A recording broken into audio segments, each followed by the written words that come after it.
Posisi Bang Heru masih megang kedua benda tersebut sambil nunduk. Dan tiba-tiba tek.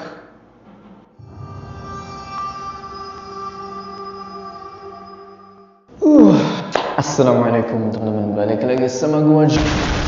Apa kabar kalian semua? Semoga kalian semua yang menonton video ini diberikan kesehatan, dilancarkan rezekinya, dan selalu dimudahkan urusannya, dan selalu diberikan perlindungan dari wabah yang sedang melanda dunia saat ini. Kita bakal melanjutin cerita dari Bang Heru sewaktu dia mendaki ke Gunung Raung bersama dengan teman-temannya. Nah, di part sebelumnya mereka udah turun nih. Udah turun sampai di Pondok Sumur. Cuman karena kondisi Gina yang kakinya sakit akibat terkilir dan kondisi badannya Yanti yang luka-luka gara-gara terperosok ke jurang, mau gak mau mereka harus ngecamp di pos Pondok Sumur itu. Ditambah juga kalau mereka maksain turun itu udah malam dan ada badai. Di malam itu Yanti dan Gina sempat mendapatkan serangan-serangan gaib. Dan juga Mas Nano sama Bang Heru bertemu dengan rombongan kereta kencana. Apa maksud dari kedatangan rombongan kereta kencana ini? Dan bagaimana ke akhir dari cerita ini? Tonton video ini terus. Sebelum kita masuk ke cerita, jangan lupa kalian like video ini, dan bagi yang belum subscribe, ayo subscribe sekarang ke channel ini supaya kalian gak ketinggalan cerita-cerita horor selanjutnya. Oh ya, di part terakhir ini gue mau ngucapin terima kasih sama Bang Heru karena sudah memberikan gue kesempatan buat ngebawain cerita beliau yang super keren ini, super serem. Udah siap ya? Mode horor aktif.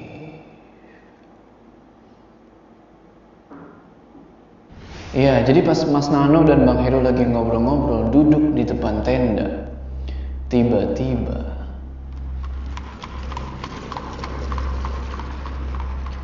kedengeran suara derap kaki kuda dan dong, kedengeran juga gong yang dipukul berkali-kali dari kejauhan.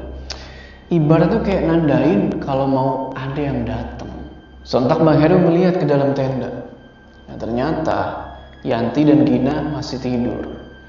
Lalu pas dia melihat lagi ke arah hutan di depan tenda, lewat pasukan berkuda kayak kerajaan-kerajaan zaman dulu. Ada yang bawa tombak panjang, ada yang bawa panah, ada yang bawa pedang. Di barisan tengah ada kereta kencana yang ditarik kalau nggak salah sama 6 atau 8 kuda hitam dan kuda putih. Di dalam kereta kencana itu ada seorang wanita yang cantik banget, pakai mahkota berhiaskan batu-batu permata. Di samping kereta kencana tersebut, di atas kuda warna coklat, ada seseorang kayak pangeran berpakaian warna hitam. Bagus banget. Ada pin emas yang nempel di baju beskapnya itu. Di kepalanya, dia pakai belangkon warna coklat. Di belakang pangeran itu, ada beberapa prajurit yang jalan kaki, bawa berbagai senjata zaman dulu. Sontak Mas Nano langsung nyikut-nyikut Bang Heru, nyuruh dia buat bersikap hormat dengan tangan di atas kepala. Bang Heru cuma bisa bengong ngeliatin penampakan kolosal kayak gitu. Dia pun ngikutin arahannya Mas Nano dengan hormat kayak dia. Pada akhirnya rombongan kereta kencana itu berhenti di hadapan Mas Nano dan Bang Heru. Lalu sosok putri yang ada di dalam kereta dan sosok pangeran yang ada di atas kuda nunjuk ke arah Bang Heru dan Mas Nano. Bang Heru gak ngerti apa artinya kata-kata mereka itu. Tiba-tiba Mas Nano bilang ke Bang Heru, "Cepat ambil sekarang juga bunga dan jepitan rambut emas yang ada di Yanti dan Gina. Cepet Her." Gak pakai lama, Bang Heru langsung masuk ke dalam tenda dan menggeledah isi tasnya Yanti dan Gina. Yanti dan Gina gak bangun sama sekali. Diobrak-abrik itu tasnya Yanti dan Gina. Lalu pada akhirnya Bang Heru nemuin bunga dan jepitan rambut emas itu. Sempet tertegun Bang Heru melihat dua benda tersebut. Bertanya-tanya, kenapa kok bunganya nggak hancur? Padahal dimasukin ke dalam tas. Jadi bunga itu kayak bunga plastik gitu. Sekali lagi, bunga itu besarnya kayak bunga matahari.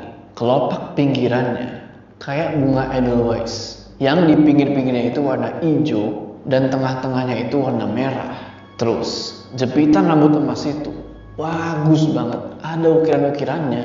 Mas Nano teriak lagi dari luar, "Her, cepet bawa sini." Akhirnya Bang Heru keluar tenda sambil ngebawa dua benda tersebut. Terus dikasihkanlah ke Mas Nano. Begitu Mas Nano mau ngasihin benda-benda tersebut ke si Tuan Putri, tiba-tiba pangeran yang di atas kuda nunjuk Bang Heru. Dia minta supaya Bang Heru yang megang benda-benda itu. Tapi nih ya, sosok putri yang ada di dalam kereta kencana dan sosok pangeran yang ada di atas kuda, mereka ini gak kelihatan marah. Mereka malah senyum-senyum ke arah Bang Heru dan Mas Nano. Namun tetap aja Bang Heru merinding ketakutan. Keringet dingin bercucuran dari dahi sama tangan. Posisi Bang Heru masih megang kedua benda tersebut sambil nunduk. Dan tiba-tiba ada yang megang tangannya Bang Heru dan ngambil barang-barang itu. Tahu siapa yang ngambil benda-benda itu dari tangannya Bang Heru? Ternyata Putri Selendang Ungu itu yang ngambil barang-barang tersebut. Putri Selendang Ungu itu lalu nyerahin bunga dan jepitan emas itu ke si Tuan Putri dengan sikap menghormat, ibarat itu kayak abdi dalam. Setelah itu, yang lebih mencengangkan lagi, penampakan rombongan putri, pangeran, beserta prajurit-prajuritnya hilang gitu aja. Ibarat lu ngedip nih, nah pas lu buka mata lagi, sosok-sosok itu udah gak ada. Gak lama kemudian, tiba-tiba ada yang nepok pundaknya Bang Heru. Ternyata itu adalah si Putri Selendang Ungu yang tiba-tiba udah ada di depan mereka berdua. Mungkin karena saking tercengangnya Bang Heru, dia gak ngeh. Putri Selendang Ungu itu terus bilang, "Terima kasih, dan tolong jaga kelakuan dua teman wanitamu di gunung ini. Itulah akibatnya mengambil yang bukan haknya. Tuan Putri saya marah besar sama kedua teman wanitamu. Ini adalah kerajaan. Kamu diterima dengan baik oleh raja dan ratu kita. Ternyata kamu masih ada terah dari kerajaan." Putri Selendang Ungu itu terus noleh ke arah Mas Nano dan dia bilang, "Tolong jaga baik-baik Raden Mas ini. Dia masih muda, seruntulan, sembrono, dan nakal. Tapi dia tetap jaga tata krama di tempat ini. Temani dia. Jika dia ingin mendaki gunung, hanya kamu yang bisa berkomunikasi dengan orang-orang kerajaan di gunung-gunung di Pulau Jawa ini." Mas Nano ngeiyain dengan sikap hormat ke si Putri Selendang Ungu itu. Bang Heru terus nanya, "Saya jadi bingung. Maafkan saya sebelumnya. Putri Selendang Ungu namanya siapa?" Si Putri Selendang Ungu itu cuma senyum dan dia jawab, "Nanti kamu akan tahu sendiri siapa saya di dalam mimpi kamu dan perjalanan hidup kamu." Dia ngomong gitu sembari tangannya itu nepok-nepok pipinya Bang Heru 3 kali. Habis itu dia menghilang di tengah-tengah kabut tebal. Oh iya, lagi-lagi dialog mereka ini bukan kayak manusia normal ya, tapi lewat batin. Setelah mengalami kejadian itu, Bang Heru sama Mas Nano cuma duduk, diem, bengong, saling lihat-lihatan sambil terus merokok sampai berhenti. Sampai akhirnya Bang Heru ngajak Mas Nano buat masuk ke dalam tenda, soalnya udara di luar udah dingin banget. Masuklah mereka ke dalam tenda dan mereka pun tidur pules. Gak ada gangguan apa-apa lagi. Pagi harinya, mereka dibangunin sama beberapa pendaki yang lagi lewat. Waktu itu ternyata udah jam 8 pagi. Nyenyak banget mereka tidur. Mungkin karena kecapean, habis ngalamin kejadian yang luar biasa malam itu. Bang Heru pun ngebangunin Yanti dan Gina. Bangunlah mereka berdua tuh, sembari ngomel-ngomel. Mereka pikir itu masih subuh. Bang Heru bilang, "Udah jam 8 pagi lewat, bangun." Bangunlah mereka, dan di situ Yanti dan Gina sempat heran. Kenapa tas mereka kok berantakan isinya? Bang Heru bilang ke mereka berdua kalau itu tas dia yang bongkar. Dia juga bilang kalau nanti bakal cerita sama mereka berdua pas udah di kereta mau pulang ke Jakarta. Nggak pedulilah mau Yanti dan Gina ini marah-marah. Bang Heru terus ngajak mereka buat sarapan. Singkat cerita, setelah sarapan, mereka pun berberes peralatan-peralatan dan segala macam karena mereka mau turun ke base camp. Setelah semua udah beres, udah rapi, perjalanan turun pun dimulai. Mereka jalan santai, sempat berpapasan juga sama beberapa pendaki lain. Kira-kira 2 jam perjalanan turun, sampailah mereka di base camp dan ketemu lagi sama 2 orang teman mereka yang stay di sana. Ingat kan? Si Dedi dan Nila.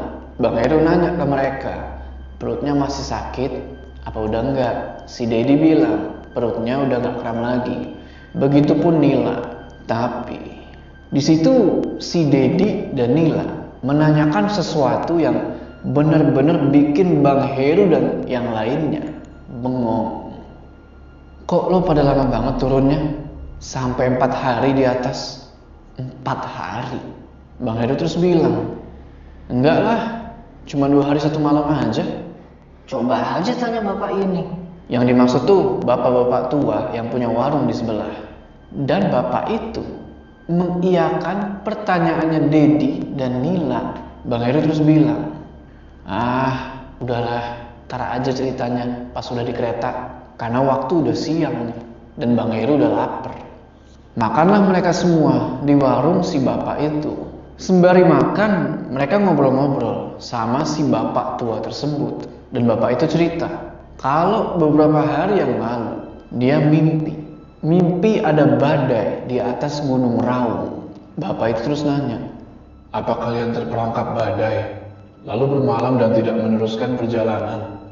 Iya pak, waktu itu udah malam dan kabut sangat tebal, ditambah hujan deras dan angin seperti puting beliung. Ngedenger itu, bapak itu langsung tarik nafas panjang